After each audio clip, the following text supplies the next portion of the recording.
Hey everyone, I'm Jessica Nabango and welcome to my YouTube channel. Okay, to be fair, I've had a few videos on YouTube as you can see below or wherever you see them to the side. Who knows? I'm new at this. But I wanted to put this video together to sort of launch my page. I am planning to be here every Thursday. Let's call it Catch Me on Thursday. And what I'm going to be sharing with you are my adventures around the world, me eating some of my favorite things, meeting people, and just generally enjoying life. So, who am I if you're just joining? I am known as the first Black woman to visit every country in the world, every continent in the world, and every US state. So, yes, I love to travel. I'm from Detroit, Michigan, born and raised. My family is from Uganda. So, I am the child of immigrants, a very proud child of very proud immigrants living in the United States of America. I'm not going to give you my full history because that's boring, but I've worked in the private sector for a pharmaceutical company. I've taught English in Japan. I worked for the United Nations in London, did my master's degree. Nope, I worked for the UN in Rome. Not London, Rome. I did my master's degree in London. I worked in DC for a consulting firm, and now I'm here in front of you on YouTube, tricking for cash on the internet. Just kidding. Okay.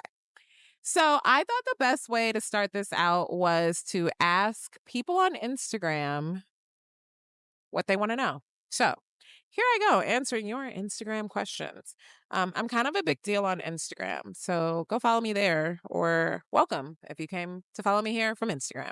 All right, here we go.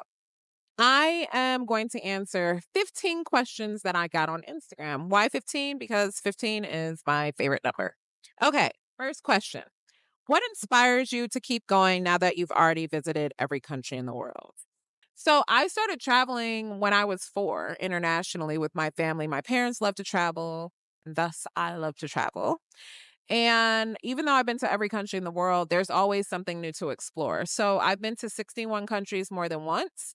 And I know that even if I go to one country 28 times, I'll always find something new. I'll always meet new people, and there'll always be something new to do. So I will always and forever be traveling because it's just part of who I am. Number 2, how will your channel differ from other travel channels? Excellent question. I'm me. Yeah, so I think that my channel will just be my perspective of the world. I think a lot of other travel channels are people who like to what do they say? Navel gaze? Is that what people say? But I think the big thing that makes my travel a little bit different is I try to decenter myself. And so I'm all about telling the stories of other people. I'm all about telling the stories of people that I meet. You may have read some of these stories in my National Geographic book called The Catch Me If You Can, One Woman's Journey to Every Country in the World. Oh, look at that. The link is below. Okay, number 3. Someone said, how do you handle laundry on the road? It's actually very rare that I do laundry on the road. So when I'm traveling, I pack enough underwear and clothing to last me the whole time. Typically, I know that I'm going to wear my outfits a couple of times. Um but I always have enough underwear for the number of days that I'm traveling. If I can, I'll do laundry. If I'm in a place where they have like wash and fold, or if I'm somewhere where I'm at a friend's house and there's a washing machine, I'll do that. But typically, I do not do laundry on the road. 4, what's one thing you always travel with? Like a pillowcase, a journal, a drone, $100 bill. Huh, that's funny. I always travel with a lot of things. I always have headphones, noise canceling headphones. I always have cash. Um, yes, I always have $100 bill, probably a couple of them. That's just always good if you're in a pinch. Came in handy one time when I was in Ireland. They didn't take credit cards and we had no money, no euros. Luckily, they took my 100 USD bill. Number 5, any advice to someone aspiring to visit every country one day? Here's the thing. I know that now so many people are excited about visiting every country, and I'm so happy and excited about that, and also feel like I am a part of the problem because I did it and it was public, and now so many people want to do it. I think the most important thing that you need to ask yourself is what is your why? So many people want to do things in life now because they've seen it on the internet, but I really think it's important to ask yourself, why do you want to do that thing you want to do? Traveling to every country in the world takes a lot. It takes a lot of effort, a lot of money, a lot of resilience, a lot of open-mindedness, a lot of patience, a lot of trust in strangers, and just a lot of will. And it is amazing. I would absolutely never do it again unless someone paid me millions of dollars. And then yes, I would do it again. But it's not for the faint of heart. So ask yourself first, what is your why? If the camera's shaking, it's because it's very windy. Oh, I didn't even tell you where I am. I am in Barbados. I'm on the east side of the island at this beautiful little place called Eco Lifestyle Lodge. It is so cute, y'all. This is my second time here. This is my third time in Barbados. But I'm just living and loving it. Mm-mm-mm. Okay, number 6. Who or what inspired your love of travel? My mom and dad. Thanks, mom and dad. My parents love to travel. No, they were not diplomats. No, they were not in the US military. My mom retired as a nurse and my father was a chemist, and they just like to travel. So we traveled. Number 7. How has travel influenced your personal style or fashion?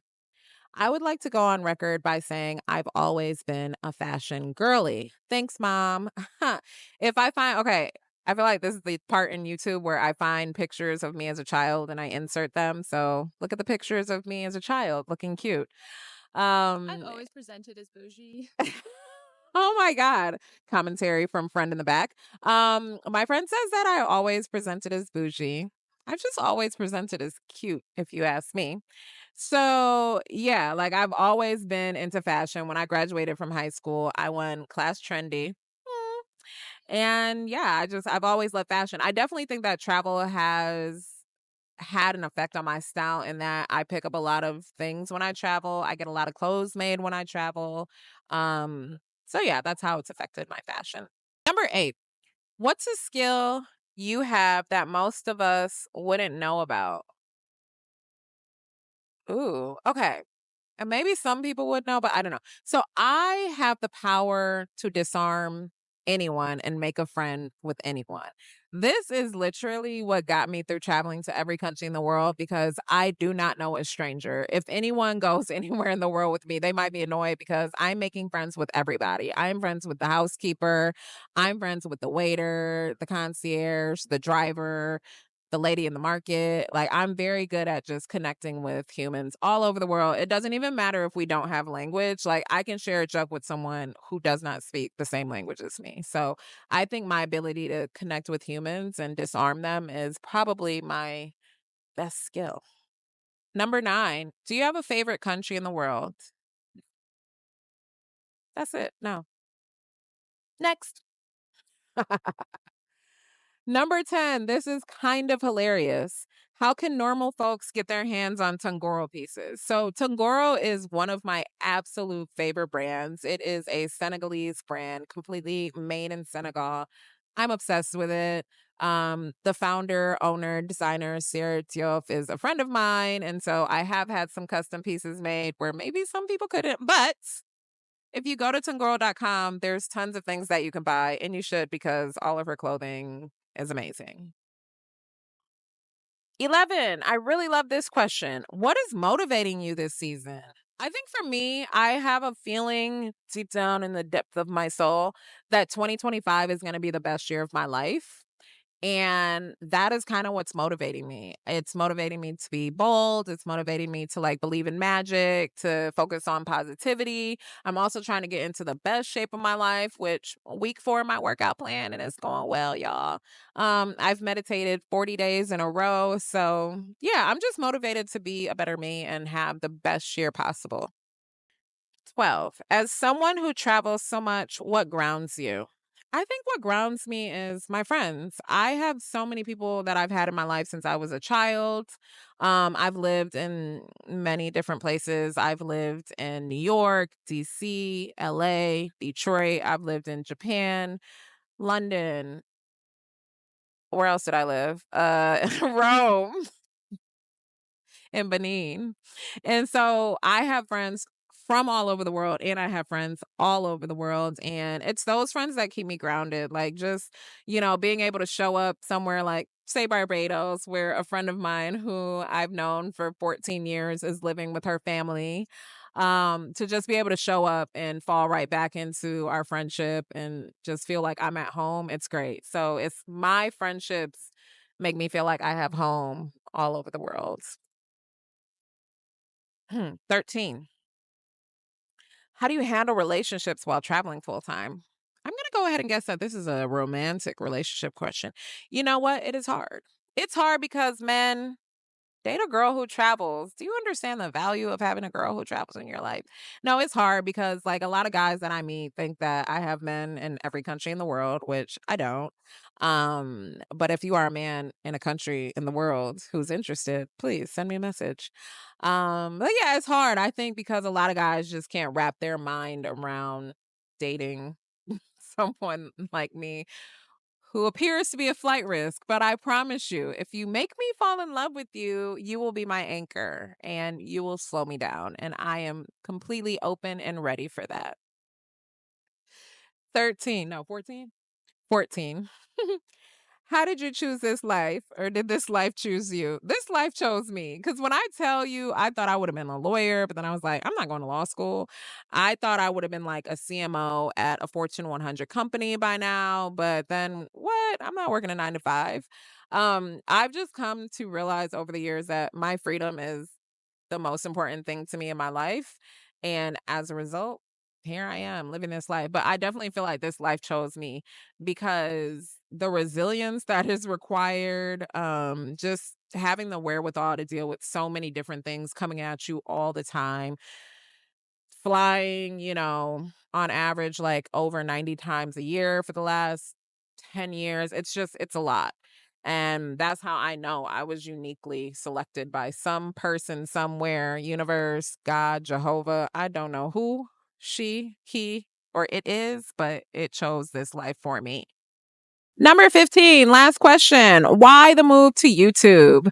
Because people have been telling me for years that I should be on YouTube, and I was like, I don't want to make videos. It's too much and all the editing. But I have told myself that this year I'm going to commit to it. So I really hope you guys engage, comment, tell me more of what you want to see. When you see those posts come through, like, subscribe, share, do all of the things. And then hopefully I'll keep dropping here onto YouTube every Thursday. So catch me on Thursday, y'all. Bye. Ah, my leg fell asleep. Ah, my leg is asleep.